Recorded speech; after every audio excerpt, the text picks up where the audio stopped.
What's going on, football fans? Good morning, afternoon, evening, whatever time zone you are in. I am Bill Corpus Crispy Murphy, and welcome to another exciting edition of Thursday Night Gridiron here on the Sports Insanity Network. I am joined by my good friend and the vice president of the network, Danny, a boy, Reginald. How's it going, folks? How you doing, buddy? It's another week of football, another week where we'll watch the Jets lose, and another week um, dwelling on the fact that they were not going to go to the playoffs. That's going to be 14 straight years, and I don't know, but also another good week of football because there's You a want lot of you want me to send you playoffs. one of these for Christmas? If you want to, I mean, it would be nice to hide in there, even though it will smell like absolute crap in that bag. But you know, Hey, this bag has stayed clean for 3 years. oh my They God. had one incident, but no, it didn't involve vomit or anything. It was a quick story. My brother had his friends over, and they used this bag to put the beer cans in. But Bro, no, this bag has stayed clean for 3 years, and you will show this bag some respect. God. But But yeah, anyway, no, other than that, another week of football, ready to go. yeah, this week we have an NFC West battle: the Los Angeles Rams of St. Louis versus the San Francisco 49ers. This is a rematch of their week 3 meeting in which the Rams won 27 to 24. Matthew Stafford went 16 for 25, 225 yards. There were 3 touchdowns by Kyrie Williams, and Brock Purdy went 22 for 292 yards, 3 touchdowns by Jorah Jennings. And can we just say the San Francisco 49ers have just, wow. Just what a talk about a Super Bowl hangover. But to be fair, To be fair, to be fair, injuries got the best of them. I think, um, yes, part of it is definitely the fact that they made the Super Bowl. Part of it does have to do with that. There is some type of hangover, but I think the injuries also got the best of them, and the inconsistent, uh, the inconsistency around the team shows because of it. Not all the players were able to mesh together this season, so you're gonna have a lot of that. Um, Time where you're just not going to play well together. On top of that, a lot of new players, that we've never seen before. While I give them a lot of respect because a lot of these new players that I speak of have actually shown up and played well. Don't get me wrong. But, trying to incorporate, a new offense to those people and then getting on the same page as someone like a Brock Purdy, who's also had a down year, it's tough. It's a tough thing to do. So just a lot of inconsistency and a shame. It's a shame to watch because the Niners, I still believe the 49ers are a good team. When healthy, when everyone's on the same page. And today they took this year really, they took a massive, massive backseat. They did. They took a huge step back and um, they need to regroup for next season.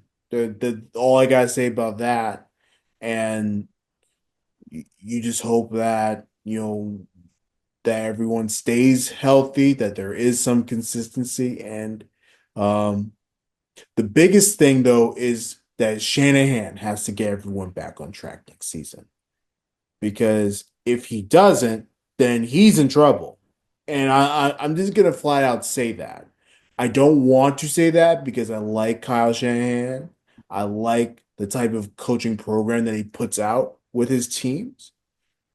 But if they can't get it together by next season, we really have to start discussing whether or not he's the right coach for Yes. this team, and that's hard to do because he's made the Super Bowl. Yeah, and we'll get more to that a little later. So anyway,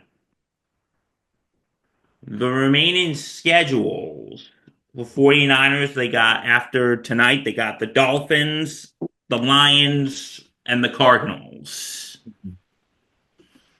Flipping it over to the Rams after this week, they got the Jets, the Cardinals, and the Seahawks. Who do you think has a better chance of getting into the playoffs? Well, I think the Rams do.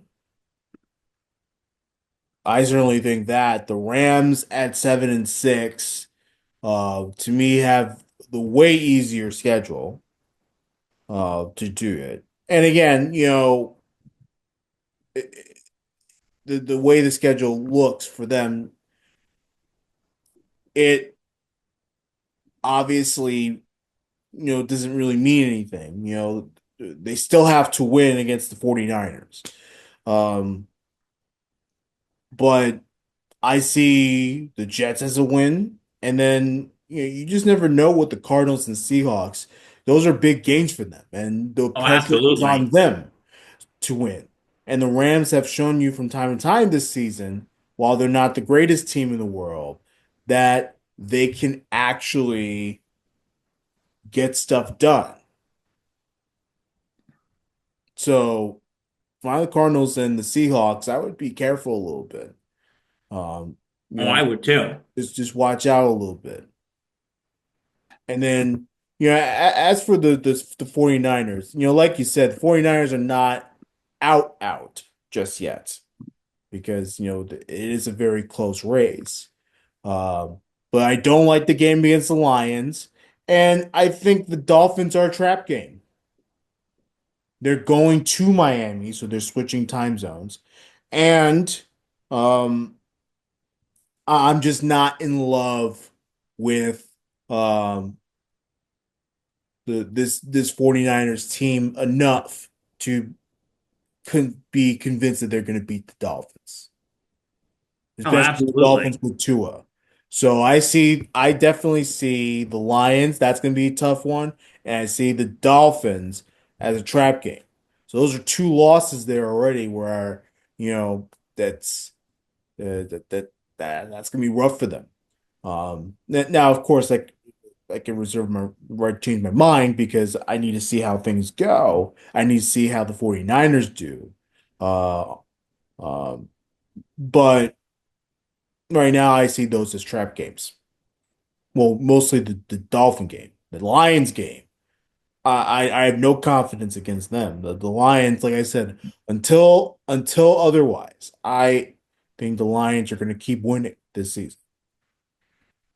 I think so too. When it comes to the Niners, I think those are three tough games. When it comes to the Rams, I think the Jets, that's going to be a win. Sorry, buddy. And then I think the Cardinals and Seahawks are going to be two tough games. Yeah, but I like their chances for the Rams against the Cardinals and Seahawks because at least those are division games. One, and I know one of those teams are going to win the division, but they still got to win. And the pressure is on them to win. I like the Rams in those games. Really? Yeah, I think so too. I'm not saying the Rams are going to win. I just want to I want to make that clear. But what I'm saying is I like their chances better. And when you look at the NFC West, the Seahawks lead the division at 8-5. The Rams are in second place at 7-6. Mhm. And the Cardinals and the 49ers are tied at 6-7. So the NFC West, bro, is a tight division. Very tight for sure. Yeah. think, NFC West is the most underlooked or most overlooked Hmm. division in the NFL right now. And And nothing settled, dude. Nothing is nothing settled. is settled. Nothing is settled. Like Um, the 49ers, if they win, and depending on how Seattle does on Sunday, this could be a whole new division. the Cardinals have lost three straight, but that doesn't mean anything because they can go on a winning streak now and get to the playoffs. And Uh, like, listen, we the Reds got have won two straight, so that's good news for them if they win tonight for sure. we got 3 weeks to go. Yeah, Like this, it like everybody is separated by one game. yeah. So this could be anyone's division. And like how I said in the AFC, the Broncos are my sleeper team. I think in the NFC, the Rams are my sleeper team. So, all right, let's begin by talking about the Rams. Like I said, they're my sleeper team right now. Yeah, they've won two in a row, which is good news for them. Uh, and like you said, they're now in second place in that division. Uh, it's a tight division, I'll tell you that much. Oh, it is a very tight division. And this past Sunday, they beat the Buffalo Bills, and the Bills get to join the misery club. The Misery Club of New York. Hell yeah. And I'm sure Nate Moser is still coping. He'll be fine. It's a loss. Look, the that was a very impressive game. Offensively, it was a very impressive game by the Rams against the Bills. Uh, Defensively, remains to be seen. They gave up 38 points. I mean, or however many points they gave. It was a lot. You can't look at that high score and be like, the defense is great. No, you gave up 30 plus points. Like it's not never a good day when you give up near 40 points uh, to a team. So 42, by the way, was the Bills' final tally of the day. So, anytime a game features 42 points and the Rams 44, I'm sorry, like you can't sell me on good defense, but you can sell me on good offense, that's for sure. Yeah, absolutely. The Matthew Stafford went 23 for 30, 320 yards, 2 touchdowns by Puka Nacua and Cooper Cup. Kyrie Williams, 2 touchdowns, 2 touchdowns. And this was, again, this shows why Los Angeles is a sleeper team. They beat one of the best teams in the NFL, the Buffalo Bills, right now. So, like I said, with 3 games to go, this team is going to be something to keep an eye on. And Part of me feels like the Bills let their guard down a little bit because they're much better defensively than we give them credit for. I And think, to I be think honest, they allowed the Rams to really run up that score. It was kind of unnecessary, really. have the Bills been exposed, good Reg? No, Okay. but that was not a good game, Nah, it wasn't. and they're entitled to have it back. They're entitled to that. Now, I brought up Nakua and Cooper Cup. Are they the best receiver duo in the NFL right now? No, I think the best receiver duo is Devontae Adams and Garrett Wilson, but they're on losing teams. So, for the sake of talking about winning teams, yes, they're the best receiving duo. Well, I'm actually gonna disagree with you. Their stats: Cooper Cup, 63 receptions, 657 yards, 6 touchdowns. Puka Nacua, 54 yards, 54 receptions, 708 yards, 3 touchdowns. Here is my,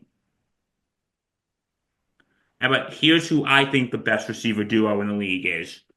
Jordan Addison and Justin Jefferson from Minnesota. Okay.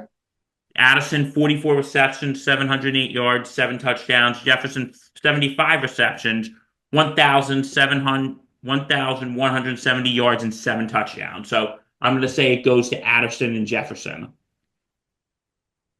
That's stats wise. Yes. Physically wise, though. Let's talk physically. You Okay. can't tell me, can you tell me on how much of a massive difference? Because it could also, you also have to understand if the Jets have better offense and better offensive line, better, better everything, better quarterback. Don't tell me that Devontae Adams and Garrett Wilson aren't in that conversation either. Like you can't. I can agree with you on that. You know, look and look. Aaron Rodgers is not having a terrible season. He's not. Is he the greatest quarterback on earth? No, not anymore. But if the Jets had a better quarterback, a better offense that was run better, uh, you can't tell me that Devontae and Garrett are not in that conversation. You can't. But we're not going to talk about them because they're on losing team. They're on a losing team. So we talk about winning teams. Okay, fine, whatever. You want to talk about Justin Jefferson, or whatever and stuff. Uh, but Nakua and Cup, I mean that's an interesting one though because they didn't have a full season this year because Nakua was hurt to start the year. So we're starting to see his the flashes of greatness now um, late in the year, which again is huge for the Rams because they're trying to make the playoffs. You know, that's the perfect way uh, to help out is for your receivers to come through in big moments like they did Sunday against the Bills. Oh, absolutely. So, anyway, quarterback Matt Stafford. Do you, how many more, how much longer is he going to be great? And should the Rams start looking at a new QB? And if so, how? No, no, he's fine. He's not the same, but he's fine. Look, if the Rams are really serious about changing quarterbacks, do it. I'm cool with it, but they don't have to. There's no rush. I can agree with you on that. I think, but, I think he might have another year or two left in him because he's having a pretty strong season thus far. If anything, maybe 3 more years. They don't have to change quarterbacks. There's no rush. If they want to wait, possibly, because to me the Rams they're not far off.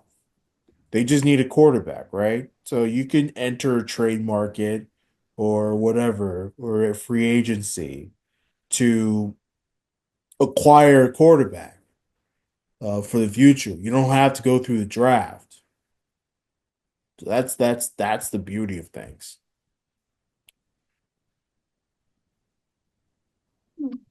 Excuse me. And no, I can agree with you on that. I can absolutely agree with you on that. That the that I think he has some time left, and I wouldn't go through with it right now if they need a new quarterback, which they don't, because we all know the upcoming draft class is not that impressive. Yeah. And it's not. It's not. And we all know Cam Ward and Sharir Sanders are probably going to go in the top five because you're going to have two teams who are going to desperately need quarterbacks, that being the Giants and the Raiders. So I don't think they should like hit the button yet. I don't, But then again, I'm not. on the LA Rams, and I'm not in their front office. I don't know what they're seeing that we're not seeing. So if they do go that direction, which I don't think they will, but if they do, there's an understanding for why. Oh, absolutely. Yeah. So as now we go on to, as we now go on to the, let's flip the ball to the 49ers. What has gone wrong this season? Well, I already talked about it. Look, the fact of the matter is the Niners, you want to talk about Super Bowl hangover? Again, that's part of the reason, but like I said before, it's the inconsistency of everyone. No, it is. And look, that's all it is. And it's not a bad thing. Sometimes when you have to constantly, have different players play every week, maybe a couple of weeks throughout the season where everyone was healthy or close to everybody was healthy. But when you're constantly putting in new people in the game and constantly have to show people how to their playbook and how things are run, it can become pretty tough. So a lot of it is the injuries. A lot of it's the fact that there's literally nothing, no consistency from the team. And for that, I don't blame coaching because I think the coaches are good. I just think that their best players didn't play throughout the season, and it's okay to just say that. For the Niners, you can give them the grace. It's okay. But the good thing about their situation is that they are still in it. They're not eliminated. So there's still a chance at it. Yes. I think right now, Reg, you've seen a bunch of injuries. Brock Purdy was injured. Yeah. McCaffrey, he's out for the year. I think that's what's going on right now, and it's just a giant Super Bowl hangover at this point. But it's not even a hangover because it's really more the fact that their players just haven't played all season. Because while yes, Brock Purdy has had a down year, the fact is, I think it's harder to run a team when you're constantly putting in new people in. When your best players are not playing all season, it's tough. And look, no one's immune to that. No one's immune to, no one is immune to that. Yeah. So, But, speaking of but Brock, I'm sorry, go on. I was just about to make a point about coaching again, but No, the same thing I said before. They gotta get it right down the stretch, and if they don't make the playoffs, they have to definitely get it right by next year. That's all I had to say. Sorry. that's okay. Do you think they should pay? Do you think maybe should they pay Brock Purdy? Should they be willing to pay Brock Purdy? If you don't want to pay him, who should be the QB? It's not a matter of whether or not they should pay him. We know that he's a good quarterback, or he may not be the greatest quarterback on the planet right now, but he's their quarterback. He's QB1. So it's not a matter of paying him, it's a matter of getting him right. Should they pay him? I mean, if you want to, you don't have to commit to him yet. That's the beauty about this game. You don't have, there's no commitment. There is no commitment right now. Maybe Brock Purdy is the guy that, keeps them afloat until another big time quarterback comes their way.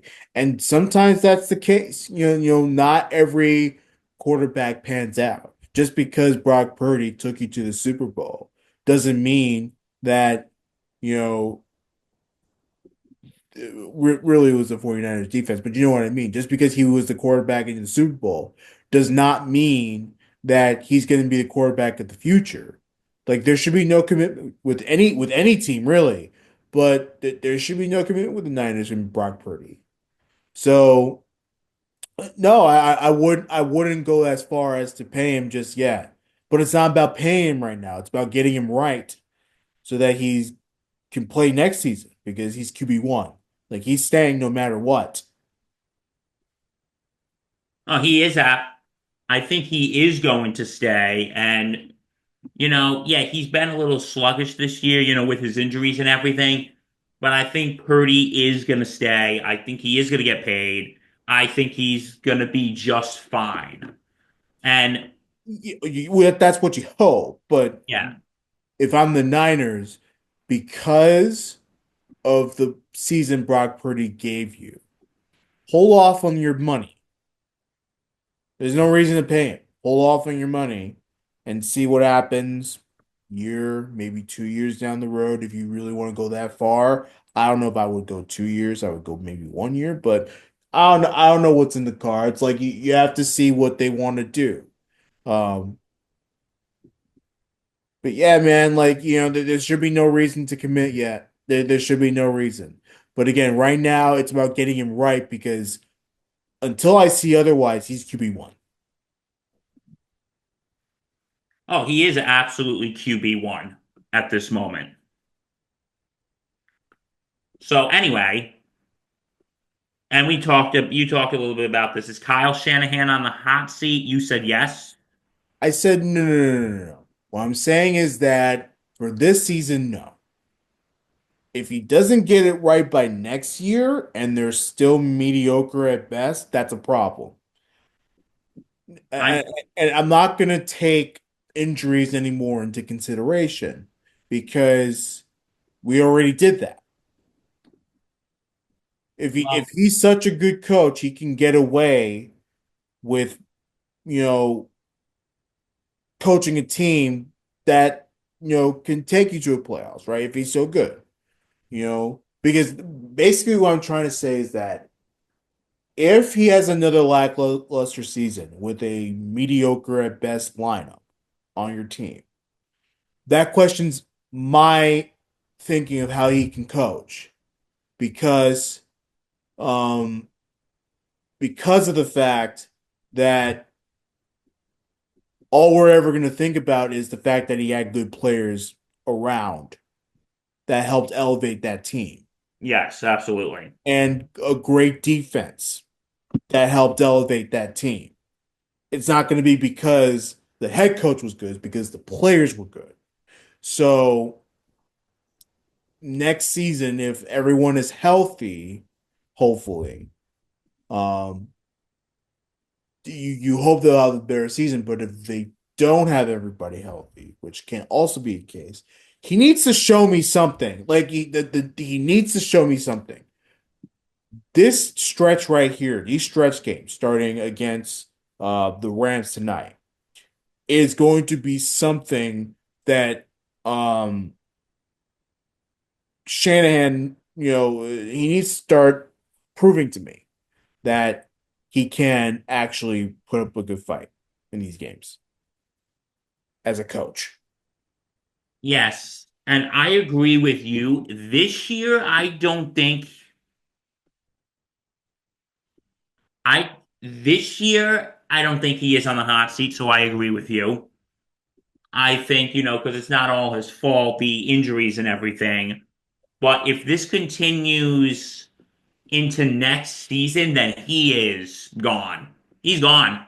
Yeah, well, it also depends on how bad they are. If they're And having another mediocre season, I think you can give him grace. But if they're having a bad season and they're on terrible stretch runs of losses, you need to question whether or not he's the right coach. And I think that's fair. It's fair because the Niners have a lot of expectations. They always have a lot of expectations. This era of Niners football has been through the roof when it comes to how good that they're perceived to be. So I they need to show that. And if they don't show that, that's a problem. That is a problem. and if you look to this season, And if you look to this season, though, Reggie, the Niners are still technically in it. Well, they're still technically in it, but let's be honest, like the backs are against them. And like, listen, after this week, they got tough games coming up. Like I just said, they got to play Seattle, they got to play Arizona, and they got to play. Who's that other team they got to play? I have it here. The Niners, they have the Lions and the Dolphins, right? Yeah, okay, no, they're not playing the Seattle. That was the Rams. Sorry, I got that mixed up. Um, no, they got the Dolphins, Lions, and Cardinals. And Dolphins, like you said, that could be a trap game. Lions are absolutely scary right now. Yeah. And Cardinals, that can go either way.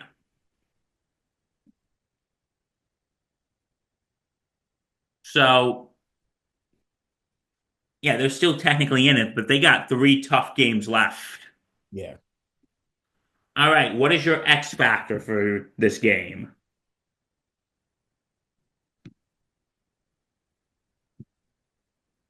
I'm gonna say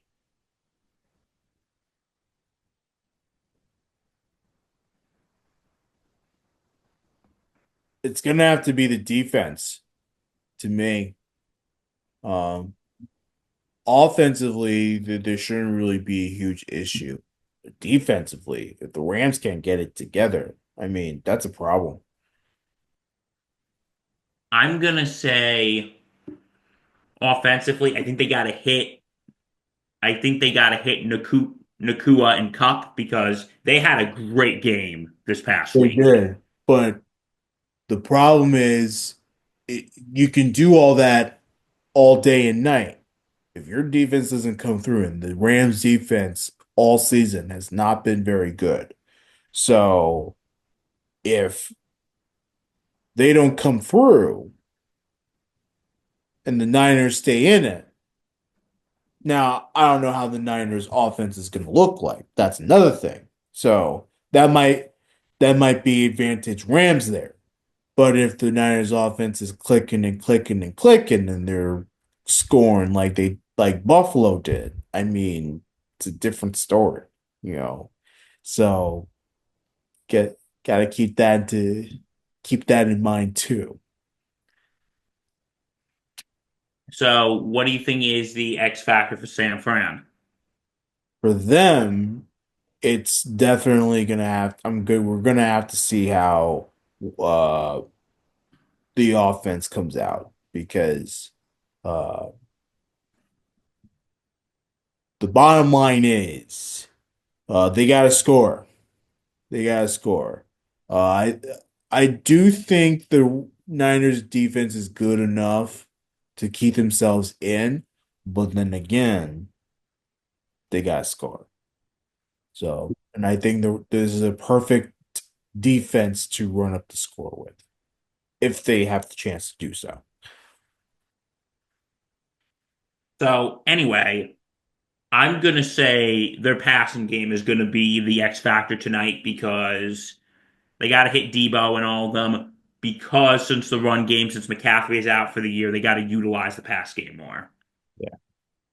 All right, what is your prediction for this game?